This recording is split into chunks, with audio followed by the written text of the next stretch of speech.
Hello বন্ধুরা, আজকে আমরা পেঁপে মাখা করতে চলেছি। তো পেঁপে মাখার জন্য তো লাগবে ধনেপাতা। তাই পুরো বাড়ির বাগানেই লাগানো ধনে গাছ, মানে ধনে পাতা লাগিয়েছি, সেখান থেকেই আমরা ধনে পাতাটা তুলে নিলাম। আরও তার মধ্যে অনেক কিছুই মশলা থাকবে, যেটা আপনারা ভিডিও দেখতেই দেখতে পাবেন। তো আপনারা ভিডিওটি দেখে যান। আপনারা দেখতেই পেলেন, বাড়ির বাগান থেকেই আমরা ধনেপাতা তুলে নিয়েছি এবং বাড়ির গাছেরই পেঁপে, যেটা আমার শাশুড়ি মা দুটো পেঁপে তুলে নিল। ওই পেঁপে দিয়েই আজকে পেঁপে মাখা করব আমরা। পেঁপেটাকে ভালো করে ধুয়ে কেটে নিল।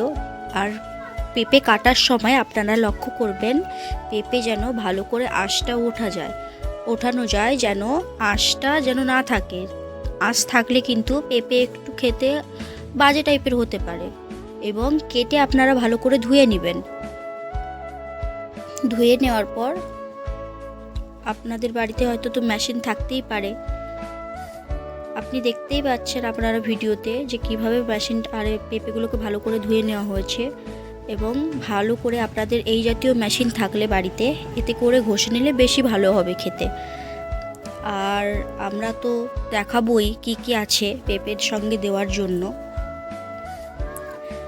আপনারা চাইলে চিনিও এখানে দেওয়া হচ্ছে লেবু পাতার পর দেওয়া হবে তেঁতুলের পর শুকনো লঙ্কা পোড়ো দিলে আর এই পেঁপে মাখার স্বাদটা একটু বেশি ভালো হয়।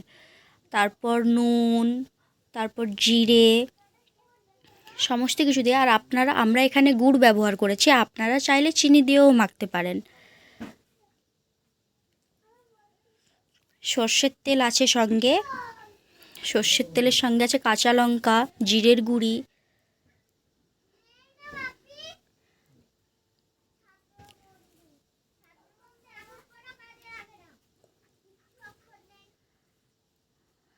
দেখতেই পাচ্ছেন। আমার শাশুড়ি মায়ের হাতের পেঁপে মাখা কিন্তু অনেক টেস্টি।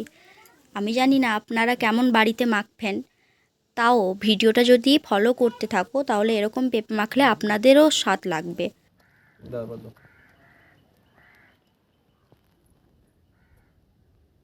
দেখো একটু